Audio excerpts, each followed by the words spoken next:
Assalamualaikum warahmatullahi wabarakatuh.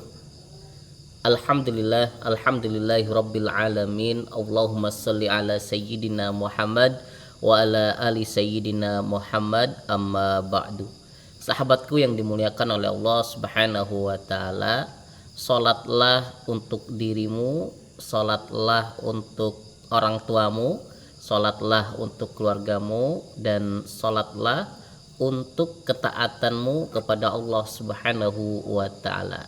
Jadi salat yang kita kerjakan itu sebenarnya manfaatnya yaitu untuk diri kita sendiri, bahkan bukan untuk diri kita saja, tetapi bisa untuk orang tua kita, untuk keluarga kita. Dan ini poin plusnya adalah bisa menambah ketaatan kita kepada Allah Subhanahu wa taala. Karena kita sholat di dunia ini nggak lama, nggak selamanya kita itu sholat terus, tidak. Ya, sholat itu hanya sebentar. Batasannya ketika kita sudah meninggal dunia, maka kita berhenti untuk melaksanakan sholat. Ketika tubuh kita, badan kita sudah dibungkus oleh kain kafan, sudah dipocongin, maka sudah berhenti kewajiban kita untuk melaksanakan sholat. Jadi perintah sholat ini adalah sementara, tidak abadi, tidak kekal. Kan ada pepatah yang mengatakan bahwasanya kerjanya kita itu, istirahatnya kita itu, aktivitasnya kita itu di dunia ini selama kita hidup itu hanya sebatas menunggu waktu sholat. Contoh kita kerja, contoh kita sekolah, itu hanya menunggu waktu sholat. Contoh di pagi hari, ya, di pagi hari ada yang kerja, ada yang sekolah, ada yang belajar. Itu ketika datang waktu sholat, maka berhenti istirahat untuk melaksanakan sholat dulu.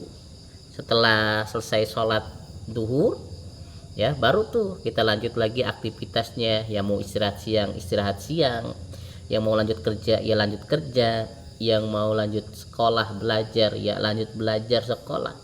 Setelah itu ketika datang waktu asar, ya kita berhenti dulu aktivitas kita laksanakan sholat asar dulu. Setelah kita selesai melaksanakan sholat asar, itu ada jeda waktu dari asar sampai ke maghrib, yaitu kita isi dengan aktivitas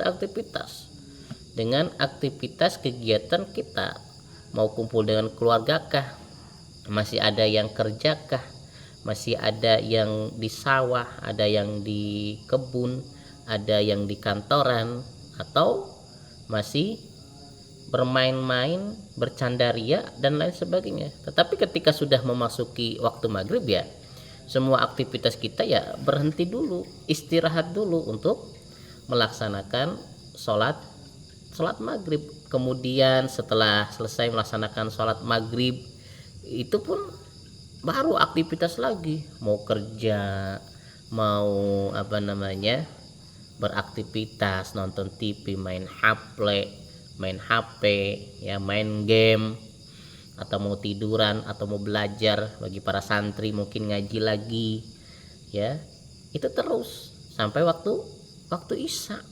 Berhenti dulu untuk melaksanakan sholat isya. Setelah sholat isya, ini waktu panjang tuh, ya sampai waktu subuh. Ya nanti kita istirahat, tidur malam, ya tidur malam sampai waktu subuh. Kita bangun setelah waktu subuh datang, kita harus bangun tuh, atau bergadang, ya kita berhenti dulu bergadangnya, kemudian kita melaksanakan sholat subuh.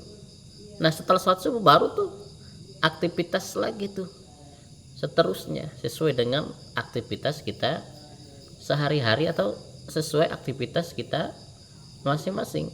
Jadi sudah jelas nih, kita hidup di dunia ini hanya sebatas menunggu waktu sholat.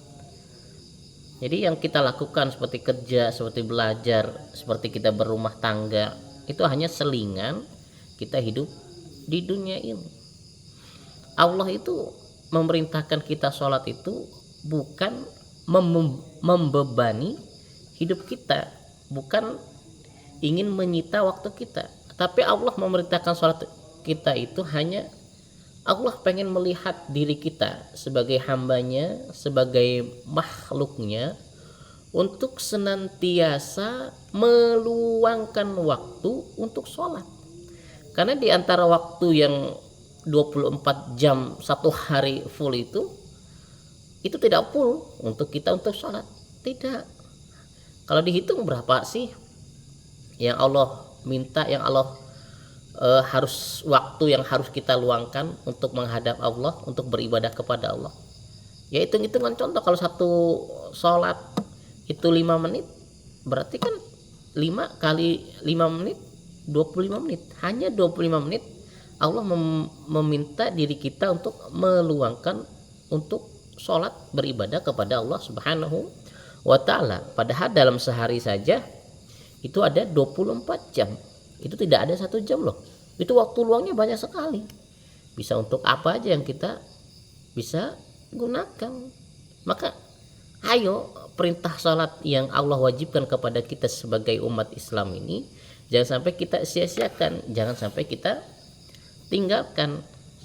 Kenapa? Sekali lagi, manfaatnya sholat bisa buat diri kita, dan itu juga bisa buat orang tua kita.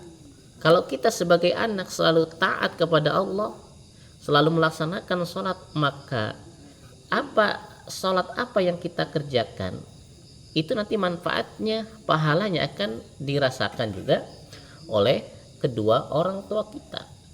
Tapi sebaliknya, kalau sebagai seorang anak nggak mau ibadah, nggak mau sholat, ya itu juga akan pengaruh kepada kedua orang tua kita, bahkan kepada keluarga kita.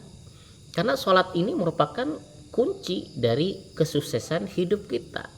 Hidup kita pengen tenang, hidup kita ingin terhindar dari perbuatan keji dan mungkar, ya laksanakan sholat. Bahkan kita tahu sendiri, ibadah yang paling utama itu adalah ibadah sholat.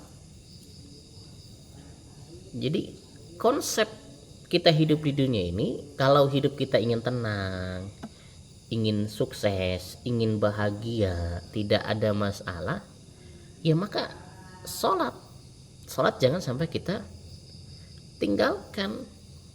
Itu kuncinya. Maka yang waktu singkat kita di dunia ini kita gunakan untuk senantiasa beribadah, terutama ibadah sholat. Manusia ini tidak ada yang abadi di dunia ini. Pol-polannya ya, umur manusia itu kan udah jelas tuh, paling 63 tahun, 70, 80, 90, 80, 90 itu termasuk udah umur panjang bagi umatnya Nabi Muhammad Shallallahu Alaihi Wasallam. Bahkan mohon maaf, umur manusia itu tidak ada yang tahu, bahkan masih muda sudah meninggal dunia. Karena apa ya, di dunia ini memang tempat sementara, tidak ada yang abadi. Kita bisa lihat, ya mungkin nenek kita sudah tidak ada, bahkan mohon maaf, di antara keluarga kita yang umurnya masih muda tapi sudah dipanggil oleh Allah Subhanahu wa ta'ala. Karena kita hidup di dunia ini hanya sementara, hanya menunggu sholat.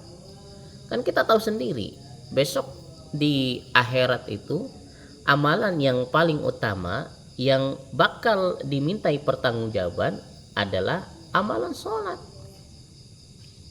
Ya, jadi kalau sholat kita benar, ketika ditimbang, ketika di cross check sama malaikat Allah, itu sholat kita udah benar, beres, maka selamat hidup kita, langsung Allah masukkan ke dalam surga.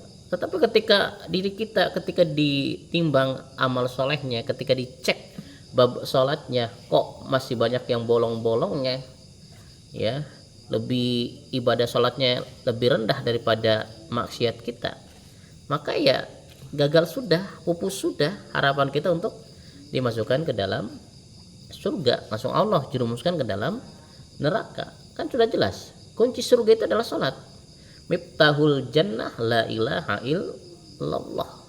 La ilaha illallah berarti kan jelas kita harus menjalankan perintah Allah, dan salah satunya adalah sholat. Jadi sudah jelas ya, kunci hidup itu adalah sholat.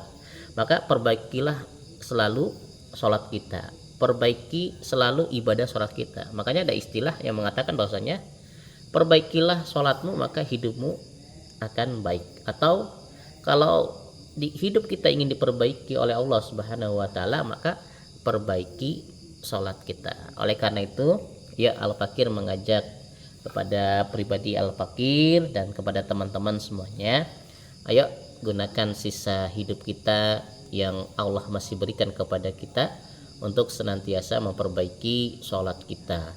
Insya Allah kalau kita terus memperbaiki sholat kita, sholat nggak pernah kita tinggalkan, apalagi kita tambah dengan sholat sunnah yang lainnya seperti tahajud, duha, sholat taubat, sholat tasbih, sholat rawatibnya, ba'diyah, qobliyahnya, insya Allah itu semua yang akan merubah hidup kita bisa lebih baik lagi, baik secara jasmani maupun rohani, dan tentunya kehidupan kita bisa lebih baik lagi. Dan tentunya yang penting adalah dengan sholat insya Allah, bukan insya Allah lagi, hakul yakin, yakinilah, maka hidup kita akan selamat ketika kita pulang ke akhirat nanti. Kita semua akan dimasukkan ke dalam surganya Allah Subhanahu wa ta'ala. Amin, amin ya rabbal alamin. Semoga kita semua bisa menjalankan ibadah sholat dengan sebaik mungkin, dengan semaksimal mungkin, dan jangan sampai kita meninggalkan sholat. Amin, amin ya rabbal alamin. Karena kunci konsep hidup tenang, hidup bahagia di dunia ini cuman lewat sholat. Allah tidak membebani kita, tapi Allah hanya ingin melihat hambanya, melihat makhluknya untuk bisa menyempatkan waktunya untuk mendekat kepada Allah lewat sholat.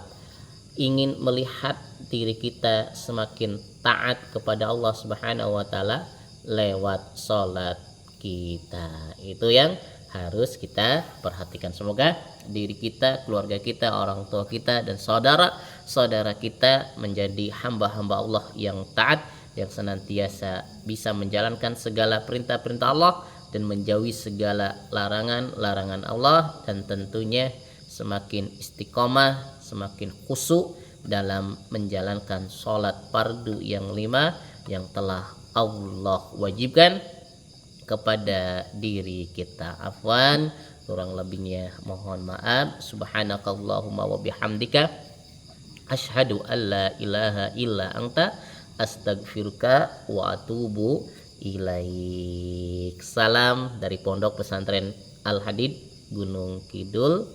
Allahu Rabbuna Karim. Wassalamualaikum warahmatullahi wabarakatuh.